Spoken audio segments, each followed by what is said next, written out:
Hello and welcome back to the channel We Don't Know Cars. My name is Trey, and today you join me for some more Toyota maintenance. Yeah, you know the guy. It's a good time. I gotta do CV axle boots on the old girl. I gotta do an oil change, and then it's time that I finally replace the fuel line that I broke when doing the head gasket earlier. Last year, this year, I don't know. So I gotta put this guy in too. It's the main feed line. So I got a bunch of shit that I gotta do. We're in a hurry though today. I'll tell you that much right now. I wanna go fishing, you know? It's the weekend. I got one day off. What's a guy supposed to do? Just work on the truck all weekend? I don't wanna do that. I wanna go catch some freaking fish. So this is Project Codename Fish. We gotta go get the fish because I wanna fish. So that's what we're gonna do. We're gonna get the truck up in the air. We're gonna get her working on. We're gonna get those CV axles out quick as possible, and I ain't kidding you. That's gonna take forever. Let's be honest. I'm gonna get working on it. 7 hours later, I will have the first bolt undone. But that's the goal for today. We're gonna get into her, and then hopefully go get some fishing done before the end of the day. So just stay tuned. Here we go. Alrighty. Good news. I made it to the lake to do some fishing. Bad news. I didn't actually work on the truck. People say I have time management issues, but I don't see it. So I'm gonna fish. Check. Then we'll work on the truck. I think that's God intended it. Alrighty, back from fishing, and we're in the garage. Got our assortment of shit that we need to do today set up for us here. We're gonna be doing the inner CV boot on this one. The outer's already been done. I should have hadn't done the inside, but he didn't anyways. So I'm gonna do the inside one now. We gotta take the plenum, I believe is what it's called. We gotta take the plenum off to get to the TVV back there somewhere, if you can see the light blue one. Anyways, so we gotta take all that shit apart, and then we're finally gonna replace Ghettoville freaking fuel line there with the actual OE replacement. I bought an entire parts engine for this truck, so I went ahead and robbed that fuel line off of it. So we're gonna put that on. CV boots. We got to do an oil change. I was gonna do the TVV first, but this is hot, so we're gonna jack it up in the air, and I'm gonna go ahead and do the CV boots first. Fun. It's not gonna be a fun process, honestly. These trucks, every little bit just seems to be just the biggest pain in the ass that you ever did see. But we're gonna go ahead and get into it. So I'm gonna finish up eating my breakfast, thinking of a game plan, how we're gonna approach this, and yeah, we're just gonna get after it. It's gonna be good. I'm not gonna do a full in-depth anything, okay? I'm just gonna do it and you know, show you guys a little bit of the process as we go here, because I need to put a video out. All right, we'll get to it here, and yeah. Yep.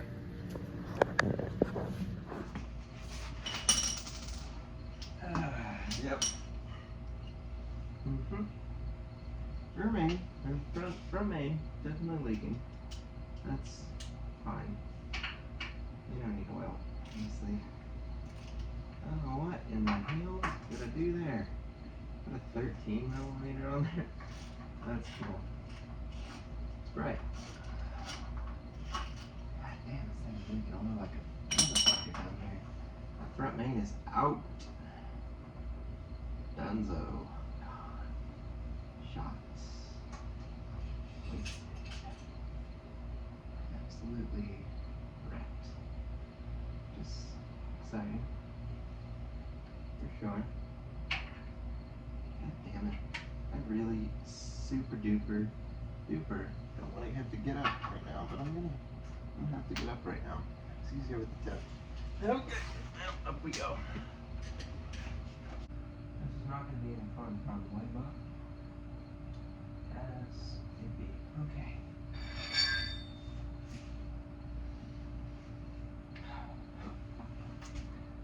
Ah, you guys are still here? Well, you're hanging around, I'll tell you what I found.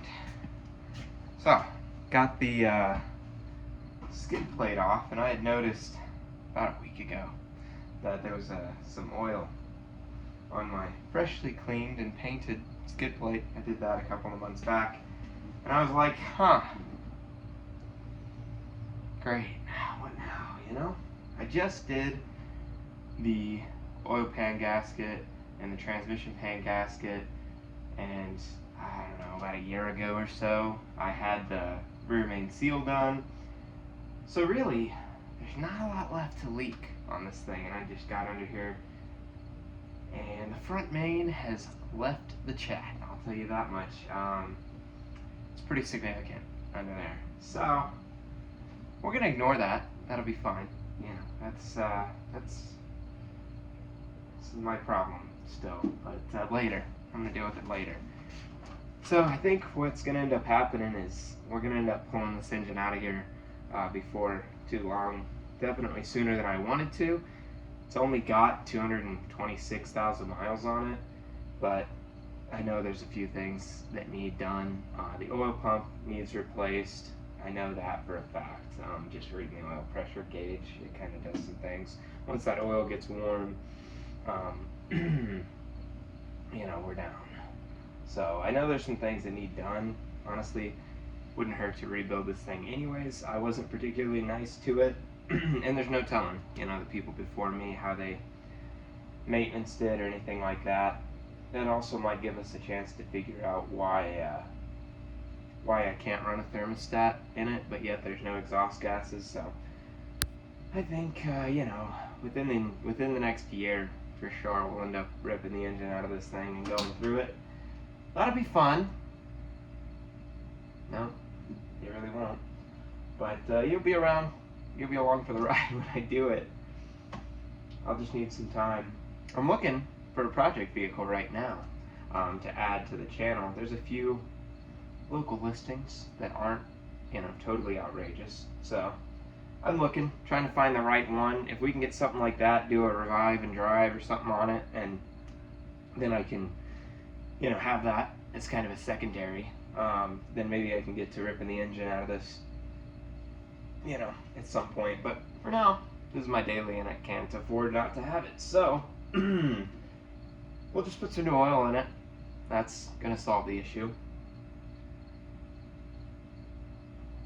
I won't.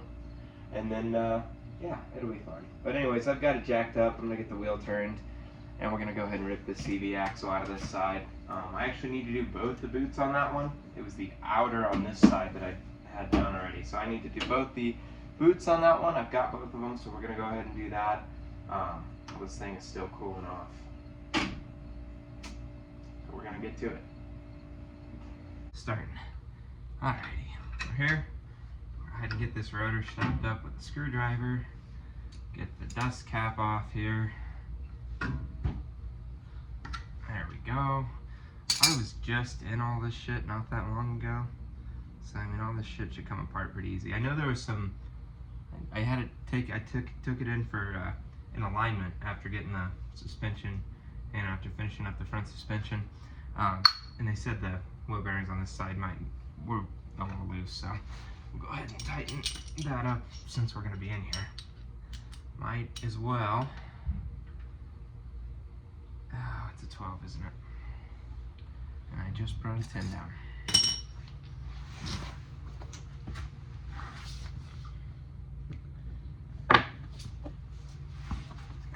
Okay. We are okay. It smells like. Okay.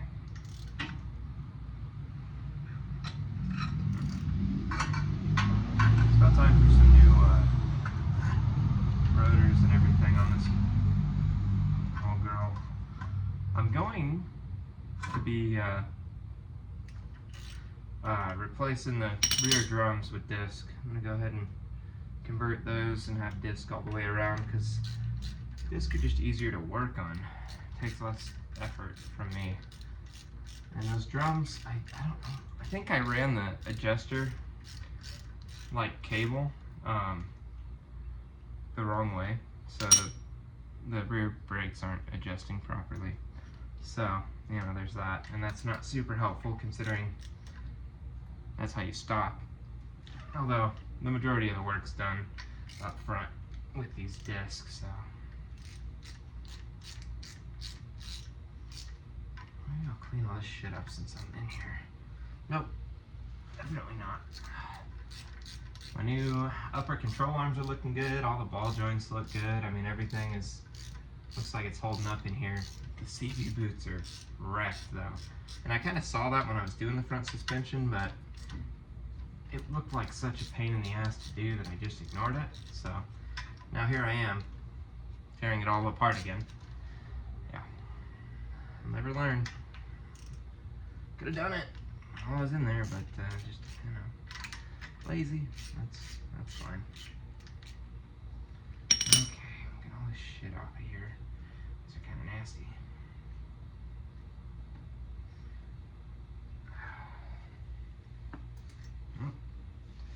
And I went ahead and bought a magnet.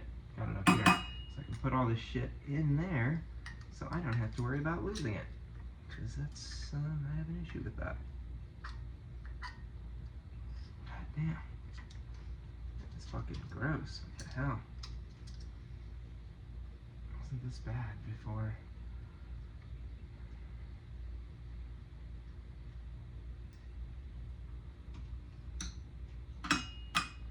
Still sticks to the magnet, so it's not that bad. Okay. Whoop.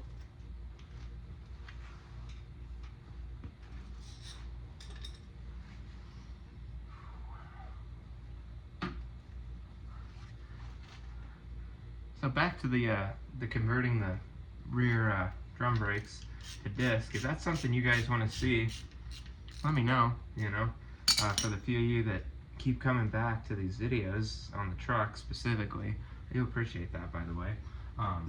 If you guys want to see any of that work, let me know, and you know, when I get to that point, I'll be sure to film it all.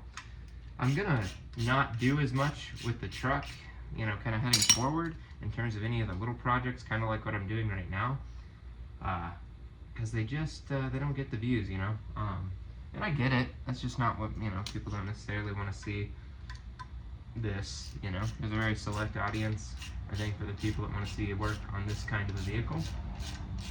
So that's fine, you know. So the little stuff I'm not going to do as much. But like I said, I'm working on finding a project car, something old. Oldest thing I've ever worked on was like, I don't know, an 80-something Trans Am. So that's the oldest thing I've ever worked on myself. That was a long time ago, and I can't say, I mean, can we even call it work? Because, you know, I was like young, and it was mostly my dad doing all the work. But yeah, so I'm looking for something old, you know.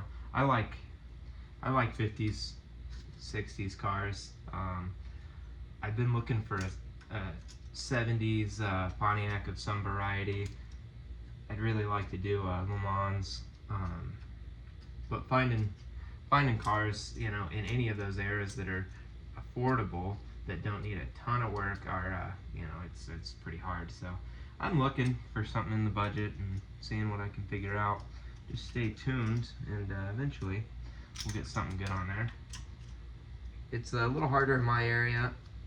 Man, everything is just inflated here. Car prices are always higher here than they are in most of the country, so just one of those things. Not to mention they've just gotten more expensive in general, so that doesn't help anything. Okay, let's get my dead blow.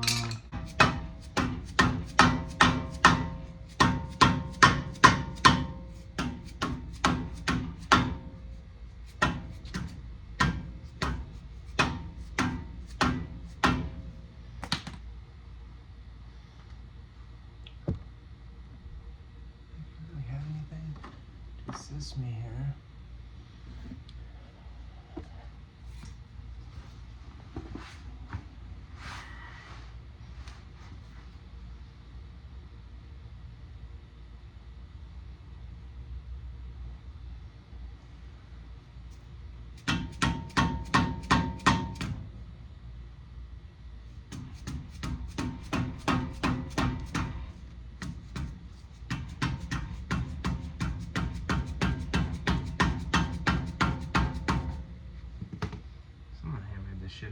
some point. Definitely wasn't me. No, I would never do that. It's like someone landed that fucking on there. That is weird. Huh. I'm the only one who's really worked on this. Those have been bent on every fucking, like, how weird.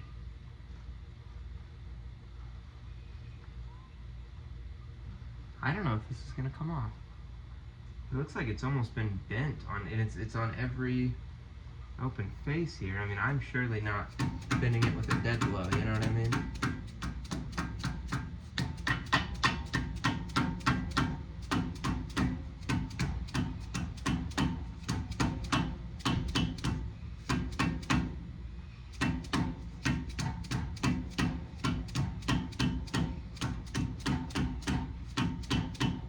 I'm gonna get a bolt, drive it in there, and see if I can get that to cooperate. If I had one laying around, I wonder.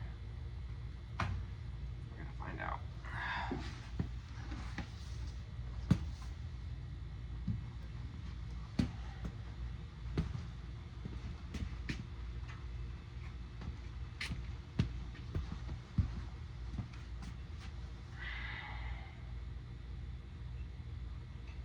Smaller than that. Maybe. Oh, that'll work. 13 at, or is that a 12? It's a 12, cool.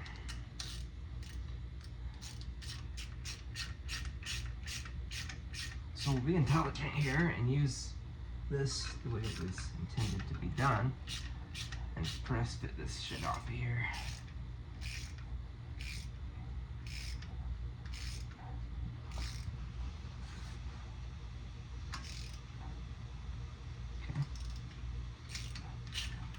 There's two holes on either side of this plate for you to drive bolts into to separate this plate from the assembly here. They're threaded.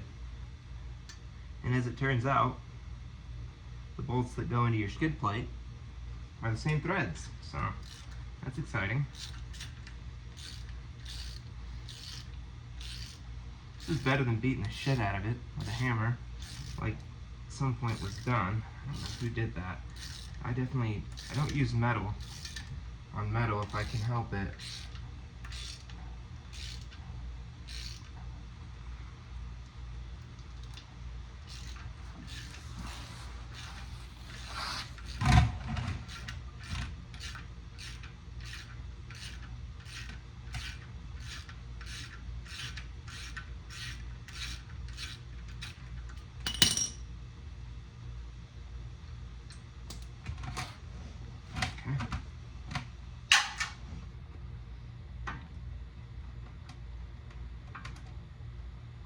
Super duper. Alright.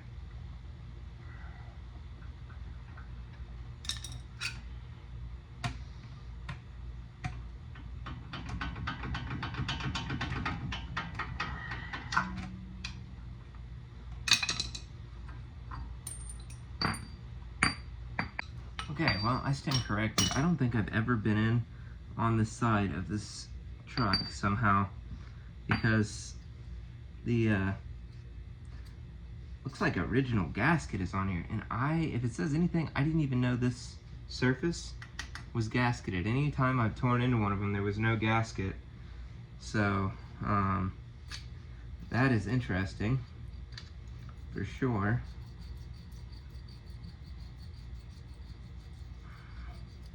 Someone did plumb with the piss out of this thing, unfortunately. I don't know if you can see how that's more oval than circle. They're all like that. They got hit with metal for sure and flattened those out. Luckily the assembly still, fits and sits in there just fine. But yeah, it's not great for sure. Less than ideal.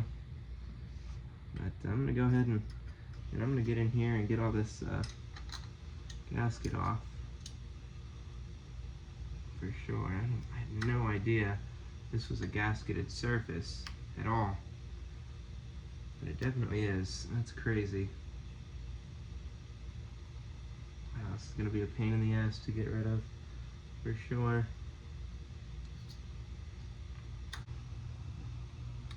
That was fun. It's not. So now I'm gonna take this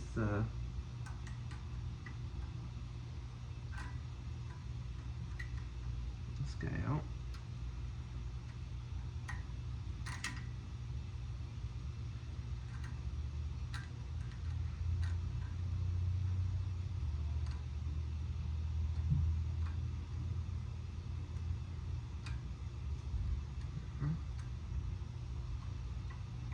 This is my favorite part.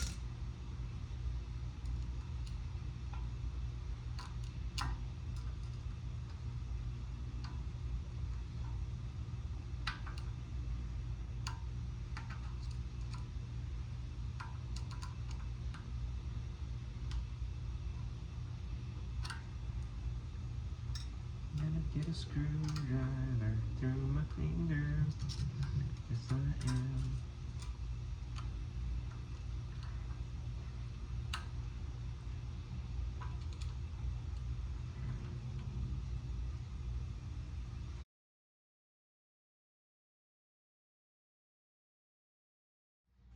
Okay. Got all of the nuts off the end connected to, that connects the CV axle to the front differential. Now I'm just trying to wrestle that axle out of here. The bolts are press fit. They've got the splines on the outside of them, so they're press fit into the assembly that goes into, from the differential side into the CV axle on the outside, with these nuts on the outside. So I'm trying to get it out without having to knock those press fit bolts in there out the other way, because it's going to be a pain in the ass. There's not a lot of room to work with.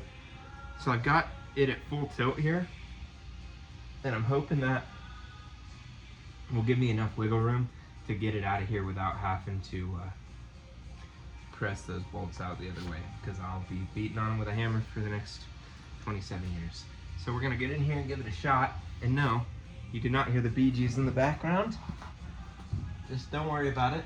No risk of copyrights being copyright stricken here. We would never.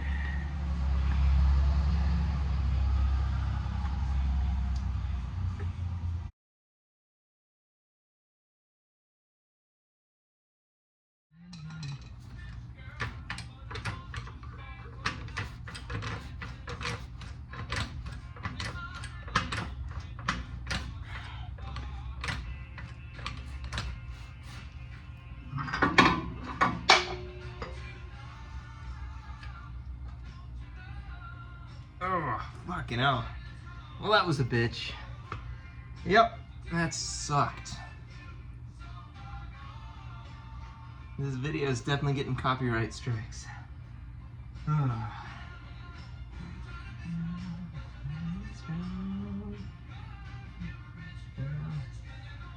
Turns out you don't have to beat those bolts out the other side. If you articulate the suspension, gives you the angle to get this guy out. Just up and down a few times. You have to take the sway bar end link off. Very exciting. But outside of that, not too bad. Okay, well that was a bit of a nightmare, but we've got the CV axle out, as you saw. I've got the cap off the end of it here. I'm gonna go ahead and get these torn boots off. I'm not exactly sure how this whole situation goes together, but I assume I have to get this bit off of the end in order to get that boot off and back on, obviously, because, you know, that isn't gonna fit over all that.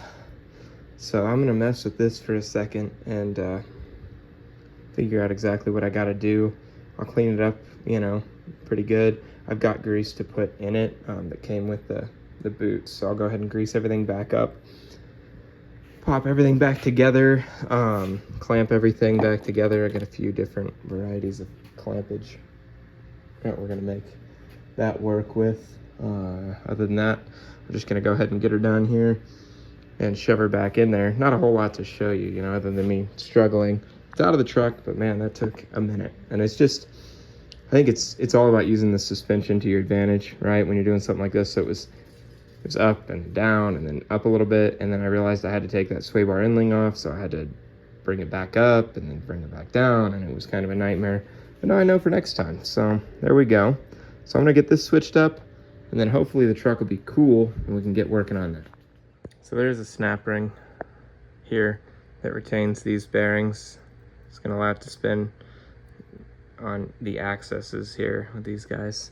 So we're gonna go ahead and remove that that snap ring, and then should be able to pull this top piece off. And then I don't know how the other side is gonna look, but we'll kind of get there when we get there. Got the CV boot taken apart, or the CV axle taken apart, all the boots off. That was kind of a pain in the ass to get off the splines in over here. But I didn't manage to damage any of those roller pin bearings, so they're okay. These are just big ball bearings in here. I've got grease. If I need to use some of that wheel bearing grease, I will. I'm sure they're not the same thing, and I'm sure people will mention that, but I don't care. Grease is grease at some point. That'll be better than nothing if I need to. I think this will be enough to relube all that. Fill up the boot on this end, slide this boot on, and then fill up the boot on this end and call it a day. Okay. That's done now. It's there. It's finished. I'm tired, but she's buttoned back up. I'm just gonna have to do all of the other stuff that I need to do next weekend. I need to put this guy on. It's a TVV. Actual, you can see that it's an actual Toyota part. I got this off Amazon. I think I'll try to find that listing and put it in the link in this video, so that you guys can get that part as well, because that one can be a little tricky to track down. But I've got that. I'll do the oil change and stuff like that. I'm out of time for today. Go back to work tomorrow, of course. So we'll see. I'll probably have to get back to this guy next weekend, unfortunately, which delays this video by a week. But that's okay. I did what I could do. First time doing that process down there. Learned a lot. So we're gonna go ahead and end it here. Yeah, it'll be 30 seconds for y'all, but it'll be a week for me. Alrighty, and we're back. The time has come. It has been a week. It is now Sunday of the following week, and we're gonna tear back into this. Got to take the plenum off, get down to the fuel line that I need to change, so I have to take this plenum off regardless, and then I'm gonna change the TVV. That's what we're gonna do. Go ahead and get in here and get her going. All right, I am not gonna bore y'all too much with the disassembly of this mess here, because you've seen it about 27 times at this point from me alone. Just the things that I'm always gonna note when I do this: take very good detailed pictures of your vacuum lines over here. Make sure everything ends up back in the right spot so everything runs right. Make sure to take a picture of where your cables are adjusted at, so you make sure you get that right and back in the right spot. Other than that, there's really not a whole lot to it. Alrighty, as you can see, we got the plenum is up. It's no longer seated. So the only thing holding it in is the tube attached to this guy here. So we're gonna pick it up, and it's gonna be a bit of a shimmy. We're gonna have to work it off this way slowly. I'll try to show you. Got everything disconnected. This is the part where it gets a little awkward every single time you do this. So you gotta get it up. There's two studs, one on this side, one on the back side. So you gotta get them up over those studs. And then just gotta work it this way.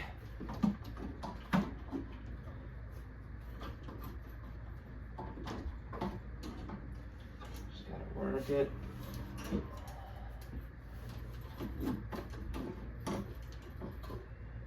Still got spark wires attached. Okay.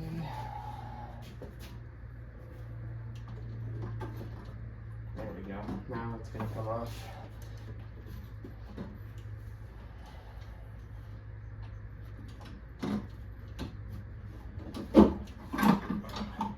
Okay, bingo. It's actually a surprisingly pretty dense little piece of fucking aluminum. I'm sure there's a bunch of internals that make it heavier than it probably has to be. Looks like this nut on my thing here is loose too, so it's probably good that we're in here, so I can fix that. Okay. Oh, we're good. Then just go ahead and pop her off. Done. DUN. Done. Set that back there. Oh boy. Tell you what. She was burning some oil, and I ain't kidding you. God dang. Piston rings. Are there any left? I don't know. That's a good question. Oh, brother.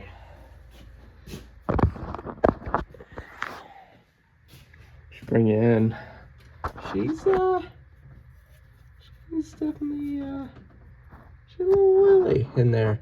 Now the system is designed to burn a little bit of oil. Now, I'm not an expert, but I was watching what is it Scott Kilmer? The guy, I can't remember his name. I think that's his name. The guy who did all the Toyota stuff, and like would break down cars and stuff like that, you know, like go through their systems and whatnot. He always said something about, I remember watching a video on, I don't know if it was this exact engine, but something similar. And Toyota kind of designs them to burn some oil, if I'm not mistaken. But that is, that's probably a little excessive, I won't lie. Doesn't make me feel super good about the whole situation. I mean, everything in here has oil on it. So, you know, like I said, she's probably getting close to getting ripped out of here and getting a rebuild on her.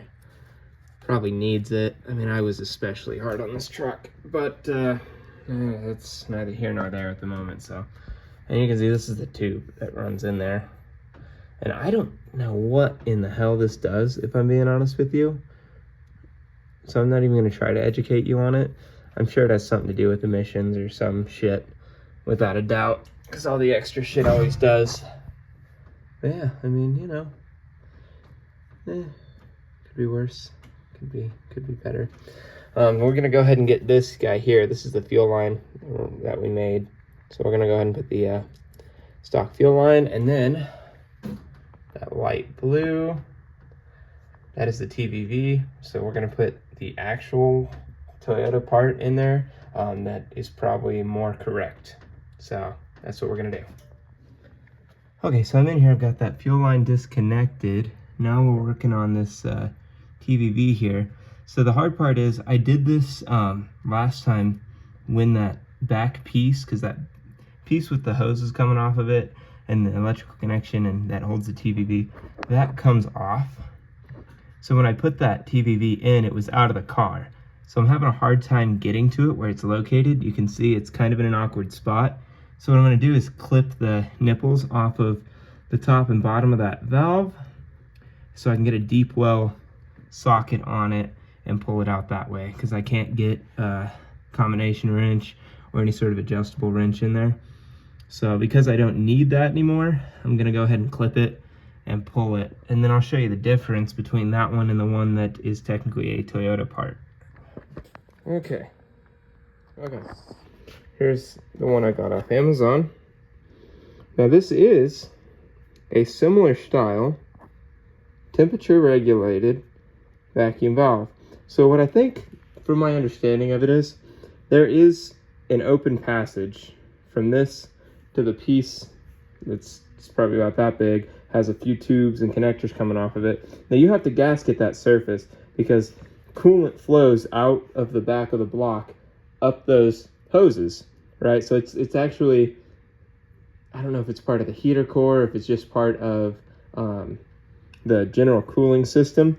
But this little node here, and you can see it's similar on both, that has hot coolant flow past it, which has got to manually open the internals of this valve, I imagine, right? It's got to be based on temperature, from what I'm kind of understanding.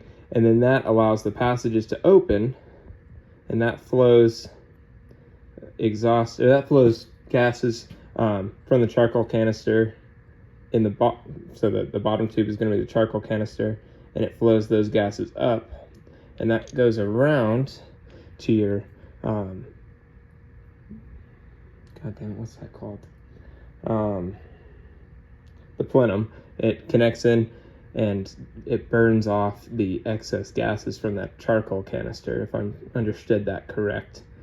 So there's obviously a pretty dramatic difference between the two. This is Toyota spec, this is not. So I could imagine, why it didn't work. Maybe it is set for like particular temperatures, and the temperature of the coolant flow is enough to activate this. Maybe it's not enough to activate this. I have no idea, but that's kind of what I understand on this. So we'll go ahead and get this guy slapped in there and get everything hooked back up. Make sure that I've cleaned up all the fuel mess and everything in there so nothing catches on fire, and we'll put it back together and see how she rides. Put it backwards. TVV, the top port goes to the canister, the bottom port goes to the throttle body, which may have very well been why it wasn't working in the first place. I'm not sure if it matters, but I'm gonna go ahead and get those switched around just to make sure that they are correct in their orientation. Okay, so we've got the plenum back on top of the engine. I've replaced the valve, of course, replaced that fuel line. Now, it was, I ran it incorrectly, the fuel line originally here, so I had to fiddle with it a little bit. And then I was worried that I may have cracked or broken it. So just to be safe, before I bolted everything down, I went ahead and I disconnected the coil wire so that we don't have to worry about that. So the car was not getting any spark, but it would crank. And with the electronic fuel injection fuse, of course, active and in there, it was going to allow the fuel pump to bring fuel up to the plenum here in the throttle assembly. So I looked on this end for any leaks, and then just barely in there, you can't see it right now, you have to shine the light just perfect, but just in there is the end of that line. So I went ahead and checked that. I cranked it up quite a bit to get some pressure in the line, and then I went ahead and cracked it on this end, and it definitely had really good fuel pressure. Just shot fuel fucking everywhere, and neither that end or that end are leaking, so we're gonna be safe. Okay, oil change completed, everything is done, so we're gonna go ahead and start her up here with the oil pressure and all that good stuff. It's open.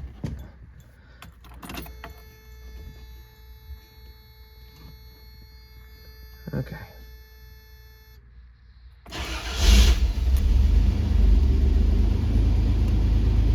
Going for oil pressure. Set a good 1,000 RPM idle. That's where I like to keep it at. Oil pressure is climbing. Awesome. Smells like gasoline. So we better go check that we don't have a leak.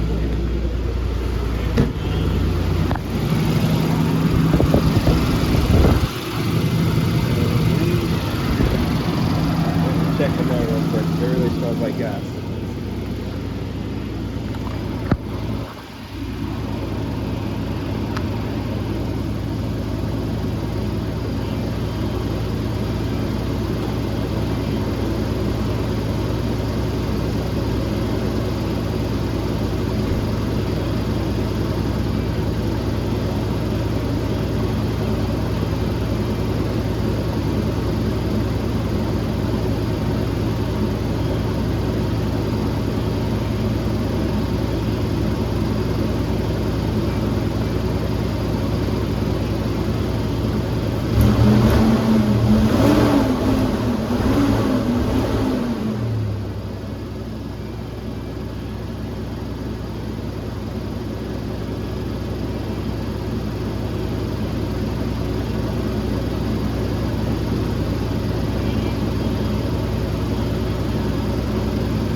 Alrighty, and with all the work complete, I hope you guys did enjoy this little video. Probably won't be very long.